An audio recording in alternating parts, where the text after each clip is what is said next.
திருமறை நேரம் Bible Hour presented by the National Bible College. கிறிஸ்துவின் சபையார் உங்களை வாழ்த்துகிறார்கள்.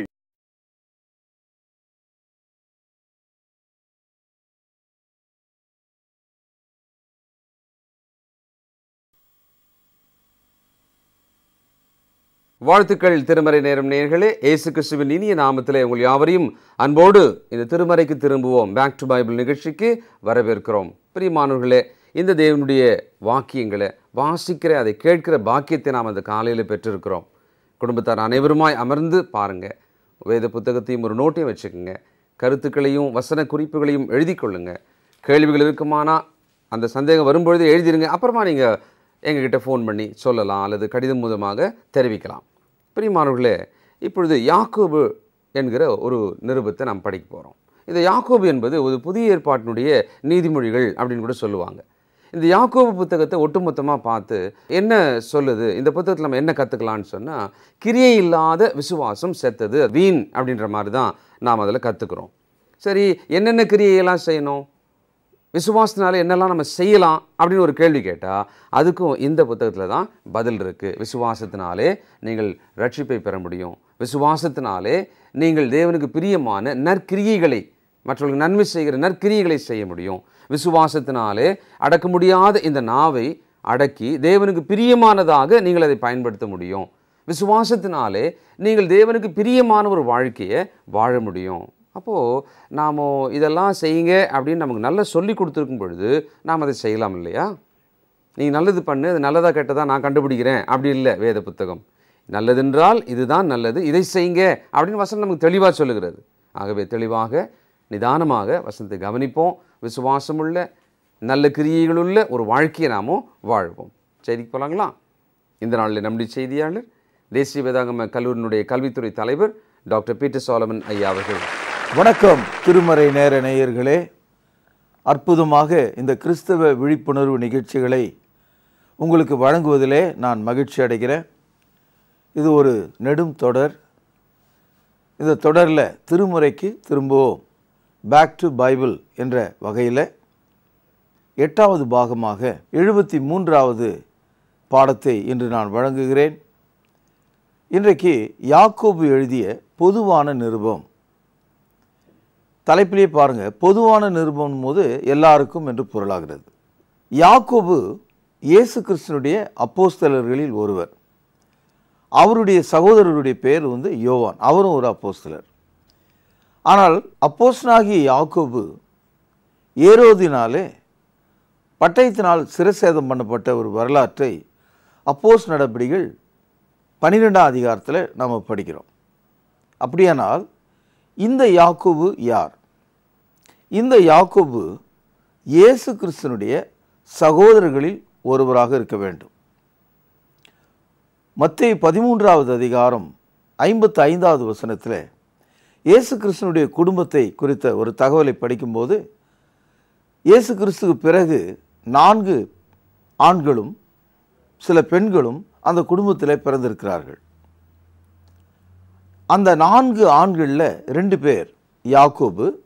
வெளிப்படுத்தலுக்கு முன்னால் எழுதப்பட்டிருக்கிற புஸ்தகம் யூதா நாம் படிக்கிறோம் இல்லையா, இந்த இருவரும் சகோதரர்களாக இருக்கிறார்கள். ஆக இயேசு கிறிஸ்துனுடைய நேரடியான குடும்பத்தில் வந்த ஒரு சகோதரன் தான் இந்த யாக்கோபு. ஆனால் இந்த புத்தகத்தில் நீங்கள் பார்த்தீங்கன்னா அப்போஸ்தலனாகிய யாக்கோபுன்னு போட்டிருப்பாங்க. அது திருத்தி கொள்ளப்பட வேண்டிய ஒரு விஷயம். யாக்கோபு நிருபம் ரொம்ப ஆச்சரியமானது. வேத மாணவர்களுக்கு எங்களுடைய கல்லூரியில் நாங்கள் என்ன சொல்கிறோன்னா, புதிய ஏற்பாட்டு ப்ராபப்ஸ், நீதிமொழிகள் என்று நாங்கள் இதை சொல்கிறோம். காரணம், வரிக்கு வரி எப்படி நீதிமொழிகள் இருக்கோ அந்த மாதிரி இருக்கும். அதனால் இதை நாங்கள் டைட்டில் என்ன சொல்கிறோன்னா, புதிய ஏற்பாட்டு நீதிமொழிகள். இந்த நிருபத்தை ஒரு லட்சிய நோக்கத்துக்காக யாக்கோபு எழுதுகிறார். அதாவது பைபிளுக்கே உரிய ஒரு வார்த்தை விசுவாசம். ஆங்கிலத்தில் ஃபெய்த், கிரேக்க மொழியில் பிஸ்டியோ. இந்த வார்த்தை பைபிளுக்கே ஒரு வார்த்தை. வேறு மதங்களில் வேறு விஷயங்களில் இந்த விசுவாசம் என்ற வார்த்தை கிடையாது. பைபிளுக்கே உரிய ஒரு வார்த்தை இது. இந்த விசுவாசம் என்பது ஒரு பெக்யூலியரான ஒரு சொல்லும் கூட. காரணம், விசுவாசம் என்பது தேவனுடைய வார்த்தையை கேட்டு கீழ்ப்படுகிற மனிதனுக்கு வருவது. விசுவாசம் கேள்வினால் வரும், கேள்வி தேவனுடைய வார்த்தையினால் வரும் என்று ரோமர் 10வது அதிகாரம் 17வது வசனத்தில் படிக்கிறோம். இந்த விசுவாசம் என்பது மனிதனுக்கும் தேவனுக்கு இடையில் இருக்கிற ஒரு வழி பாதை போன்றது. Faith is a one-way bridge between God and man. கடவுளை மனிதன் தேடுகிறான், விசுவாசம் இல்லாமல் தேட முடியாது. அதனால தான் எபிரேய ஆசிரியர் சொல்றாரு, எபிரேயர் 11:6, விசுவாசம் இல்லாமல் தேவனுக்கு பிரியமா இருக்கிறது கூடாத காரியம். ஆக விசுவாசம் இல்லாமல் ஒரு ஜீவனுள்ள ஒரு தேவனை நீங்கள் தேட முடியாது. இப்போ உலகத்தில் எல்லா மதங்களிலும் கடவுள்கள், தேவதைகள் என்றெல்லாம் இருக்கிறார்கள். அவர்களுக்கெல்லாம் விசுவாசம் தேவையில்லை. ஒரு ஜீவனுள்ள தேவனை தேடுவதாக இருந்தால் விசுவாசம் தேவையாக இருக்கிறது. எபிரேயர் 6வது அதிகாரம் 1 வசனத்தில் படிக்கிறோம், தேவன் பேரில் வைக்கும் விசுவாசம். அப்போ தேவனை நோக்கி நாம் செல்வதற்கு விசுவாசம் தேவையா இருக்கு. அப்போ விசுவாசம் இல்லாமல் தேவனுக்கு நாம பிரியமா இருக்க முடியாது. இதை தான் எபிரேயர் 11:6 நம்ம படித்தோம். விசுவாசம் என்பது மனதில் ஏற்படுகிற ஒரு பக்தி மட்டும் அல்ல, மனதில் ஏற்படுகிற கடவுளை பற்றிய ஒரு அறிவு மட்டும் அல்ல. விசுவாசம் என்பது கடவுளுடைய வார்த்தையின்படி கீழ்ப்படுகிற ஒரு இடத்தை நமக்கு காண்பிக்கிறது. கீழ்ப்படிதல் இல்லாமல் விசுவாசம் பூரணப்படாது. இந்த கிரேக்க மொழியில் இந்த பிஸ்டியோ என்ற அந்த வார்த்தைக்கு ட்ரஸ்ட் அண்ட் ஒபே, நம்பி கீழ்ப்படிதல் என்ற பொருளில் இருக்கிறது. அதனால தான் அப்போஸ்தலர் நடபடிகள் 6வது அதிகாரம் 7வது வசனத்தில், ஒரு காலகட்டத்தில் யூதர்களாகவும் ஆசாரியர்களாக தேவனுடைய ஆலயத்தில் வேலை பார்த்தவர்கள் கிறிஸ்துவனுடைய உபதேசத்துக்கு அவர்கள் விசுவாசத்துக்கு கீழ்ப்படிந்தார்கள் என்று நாம் படிக்கிறோம். Faith obeys God. விசுவாசம் தேவனுக்கு கீழ்ப்படுகிறது. ஆகவே இந்த முன்னுரையோட இந்த புத்தகத்தை நாம் பார்க்கலாம். இந்த புத்தகத்தில் 5 அதிகாரங்கள் இருக்கு. இந்த 5 அதிகாரங்களும் ஆரம்ப காலத்திலேயே முதல் நூற்றாண்டு கால கிறிஸ்தவர்களுக்காக எழுதப்பட்டது. இந்த புத்தகத்தினுடைய காலகட்டம் இயேசு கிறிஸ்துக்கு பிறகு 45வது வருடம் என்று குறிப்பிடுகிறார்கள். இந்த 5 அதிகாரத்தில் நாம் விசுவாசமாக இருக்கிற விஷயத்தில் எப்படி நடந்து கொள்கிறோம், எப்படி நடந்து கொள்ள வேண்டும், எப்படி நடந்து கொண்டால் நாம் ஆசீர்வாதமாக இருப்போம் என்ற இந்த தகவல்கள் இந்த 5 அதிகாரங்களிலே பேசப்படுகிறது. அதாவது விசுவாசம் என்பது நம்முடைய வாழ்க்கையோட இணைந்த ஒன்றாக இருக்கிறதுனால நமக்கு சோதனை வருகிறது. அப்பொழுது விசுவாசம் என்ன செய்கிறது? நமக்கு நிரூபணம் செய்ய வேண்டிய ஒரு சூழ்நிலை வருகிறது. அப்பொழுது விசுவாசம் என்ன செய்கிறது? நாம் நாவினாலே அறிக்கையிட வேண்டிய சூழ்நிலை வருகிறது. அப்பொழுது விசுவாசம் என்ன செய்கிறது? நம்முடைய அந்தரங்க வாழ்க்கையில் பயிற்சி பெறுகிறோம் இல்லையா நம்முடைய வாழ்க்கையை, அப்பொழுது விசுவாசம் என்ன செய்கிறது? ஆக இந்த 4 விஷயங்களை 5 அதிகாரங்களில் யாக்கோபு எழுதியிருக்கிறார்.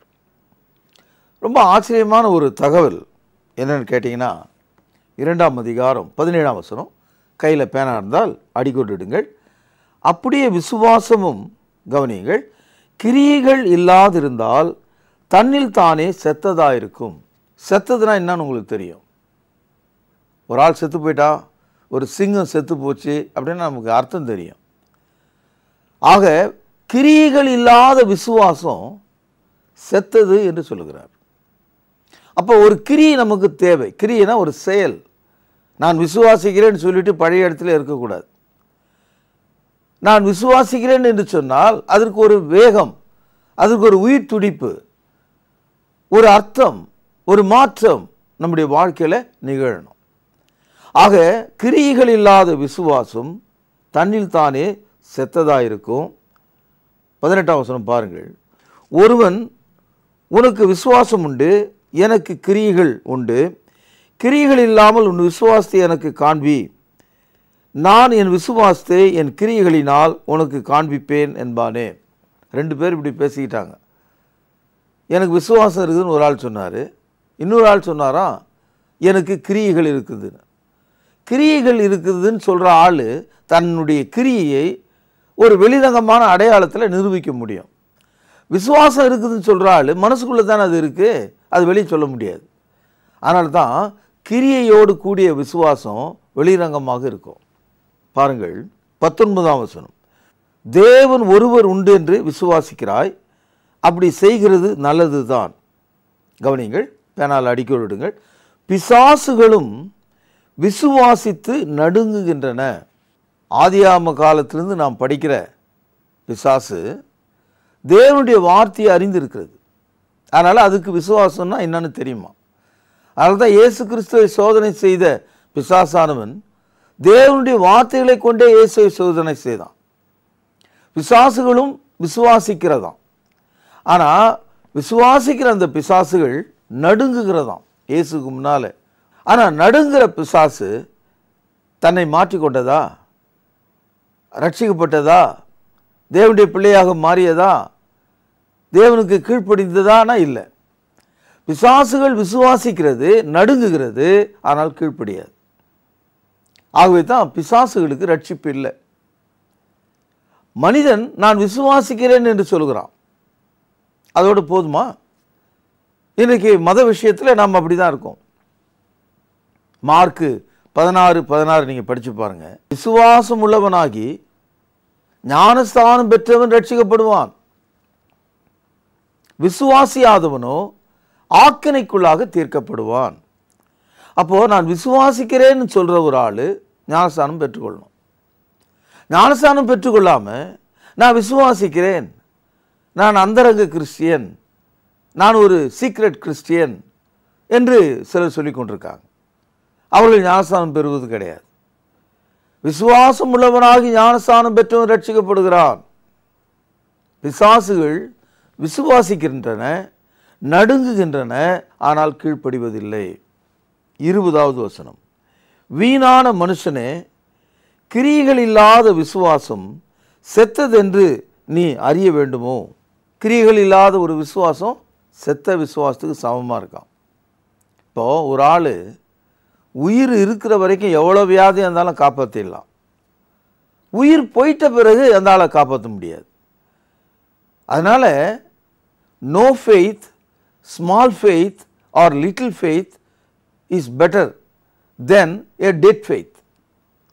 அதாவது கொஞ்சம் விசுவாசம், கொஞ்சம் அதிகமான விசுவாசம், மிக அதிகமான விசுவாசம், இந்த மாதிரி ஆட்களெல்லாம் நம்ம காப்பாற்றிடலாம். ஆக விசுவாசம் இல்லாமல் தேவனுக்கு பிரியமாக இருக்கிறது கூடாத காரியம். It is impossible to please God without faith. விசுவாசம் இல்லாமல் தேவனுக்கு பிரியமாக இருக்கிறது கூடாத காரியம். இதுக்கு ஒரு அழகான உதாரணத்தை யாக்கோபு நமக்கு காண்பிக்கிறார். என்ன சொல்கிறாரு? ஆபிரகாம் தன் மகனாகிய ஈசாக்கை கைகள் கால்களை கட்டி பலிபீடத்தின் மீது வைத்து தேவனுடைய வார்த்தையின்படி அவனை கொல்லும்படியாக தன் கையில் உள்ள கத்தினாலே அவனை கொலை செய்வதற்காக கையை இறக்குகிறான். அப்படி இறங்கும்போது கத்திக்கும் மகனுக்கும் இடையில் ஒரு சிறிய இடைவெளியில் வானத்திலிருந்து ஒரு சத்தம் கேட்கிறது. ஆபிரகாமே, ஆபிரகாமே, பிள்ளையாண்டான் மேலே அவன் கையை போடாதே, நீ தேவனிடத்தில் விசுவாசம் உள்ளவன் என்று நான் அறிந்திருக்கிறேன் என்று சொல்லி, இதோ உன் மகனை அவன் எடுத்து கீழே விட்டுவிட்டு அதற்கு பதிலாக கொம்புகள் சிக்கியிருந்த ஒரு காட்டு ஆட்டை பிடித்து அங்கே பலியாக கொடுத்தான் என்று நாம் பார்க்கிறோம். இந்த இடத்துல ஆபிரகாம் தன்னுடைய விசுவாசத்தை விசுவாசிக்கிறேன் என்று வாயில சொல்லியிருந்தால் போதாது.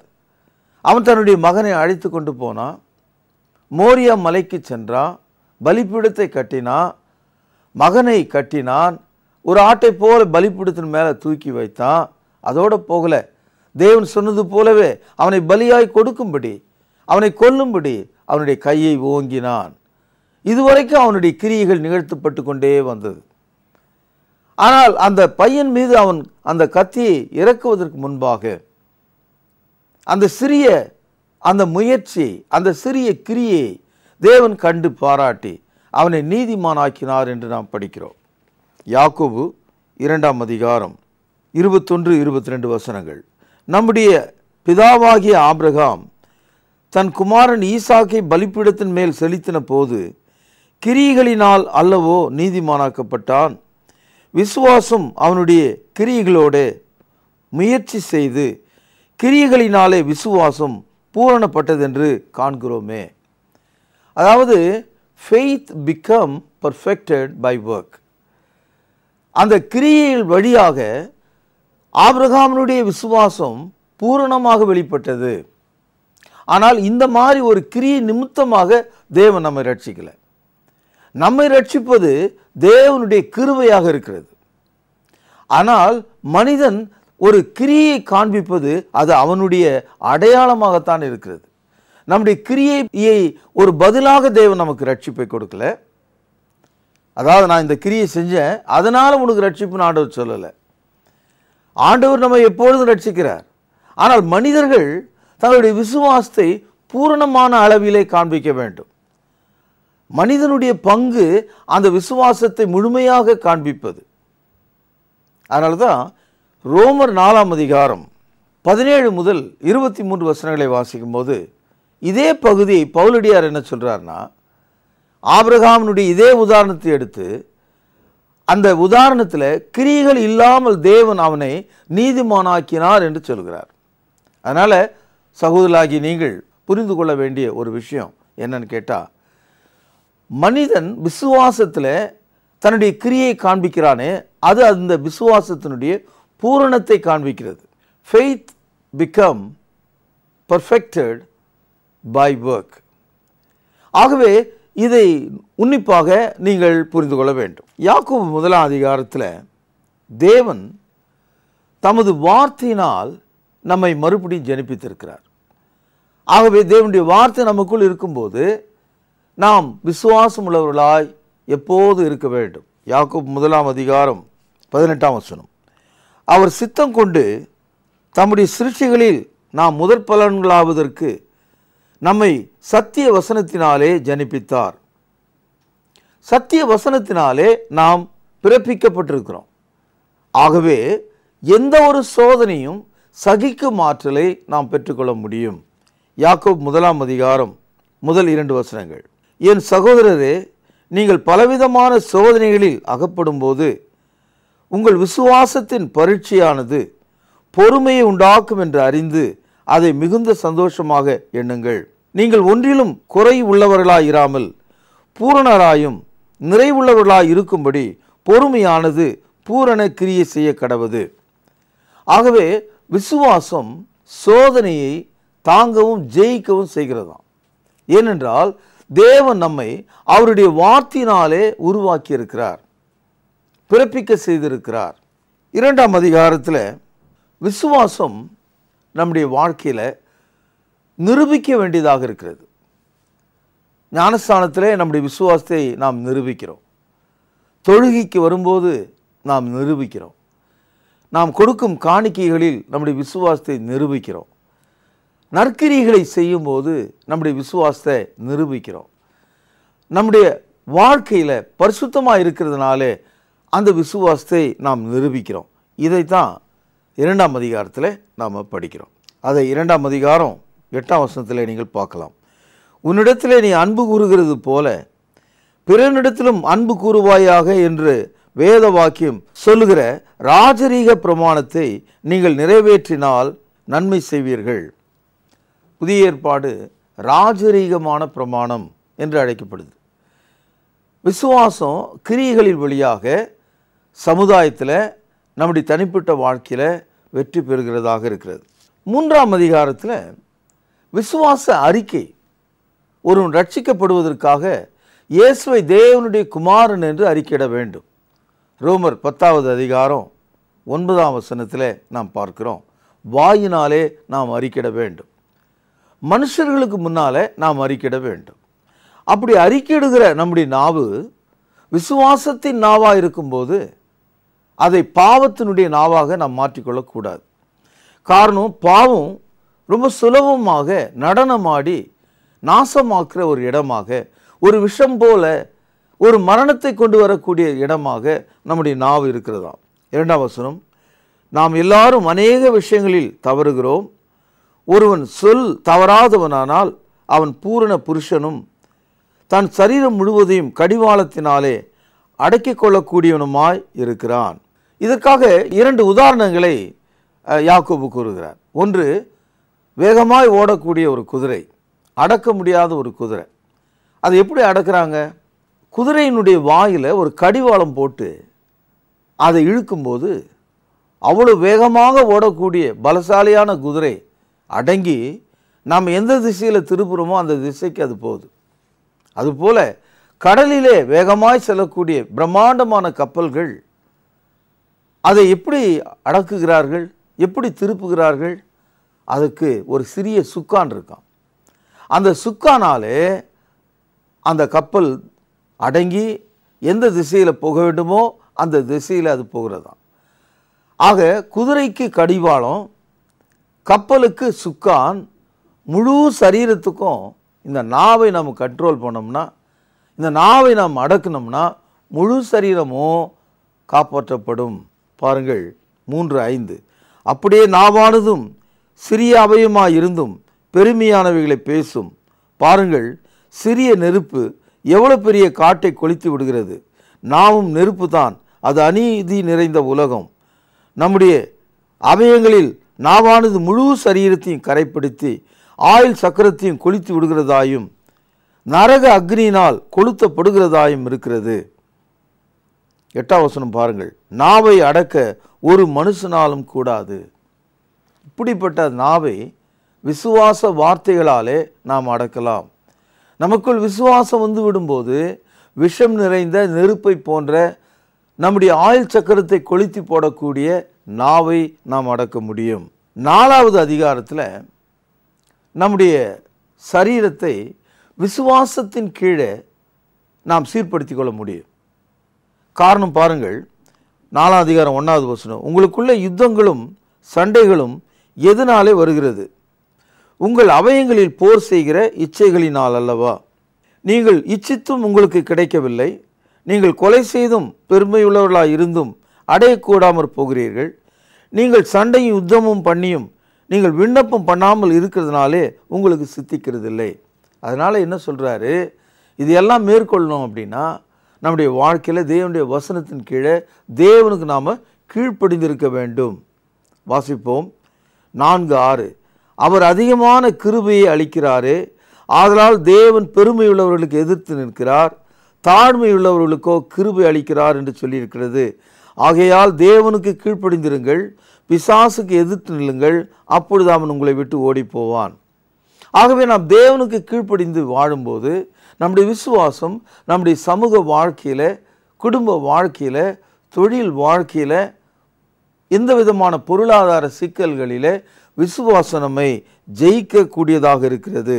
அது மாத்திரம் இல்லை, விசுவாசம் நம்முடைய அனுதின வாழ்க்கையில் நம்முடைய வாழ்க்கையை ஒரு பயிற்சியாக இருக்கிறதுனால நாம் நம்முடைய வாழ்க்கையில் விசுவாசத்தை அனுமதிக்கும் போது, விசுவாசத்தை கொடுக்கிற வார்த்தைகளை நமக்குள் கொண்டு வரும்போது முழு சரீர வாழ்க்கையும் பயனுள்ளதாக மாறிவிடும்.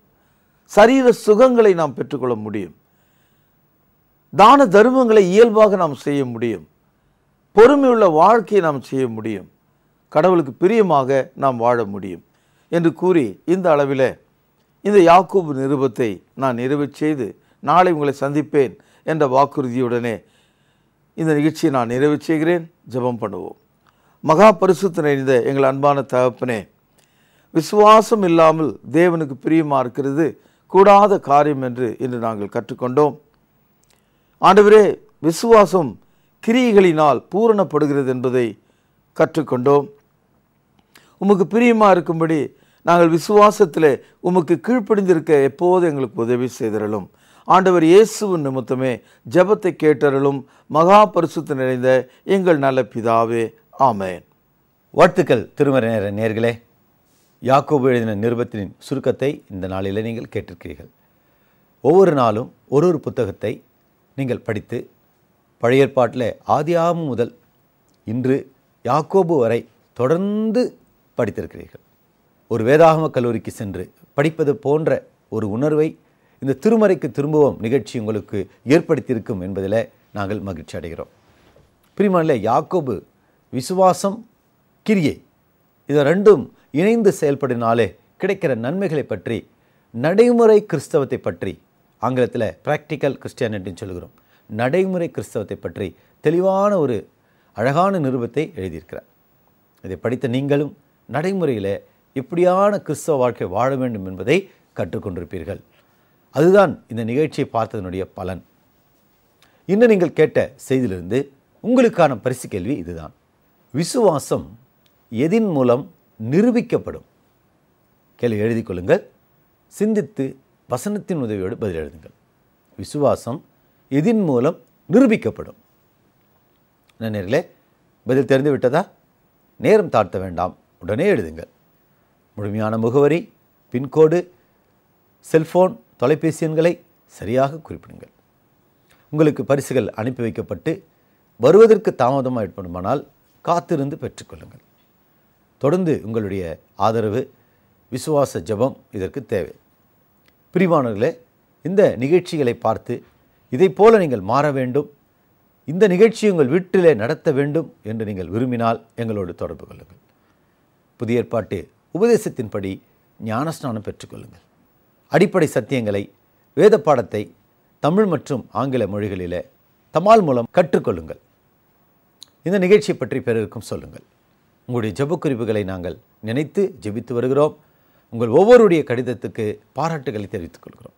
தெய்வ கிருபையும் சமாதானமும் இந்த நாள் முழுவதும் உங்கள் அனைவரோடும் கூட இருப்பதாக. தொடர்பு கொள்ள வேண்டிய முகவரி: திருமறை நேரம், 58 சர்ச் தெரு, குமரன் நகர், சென்னை 6,82,000. தொலைபேசி எண் 044255008882. செல்போன் 9385500882.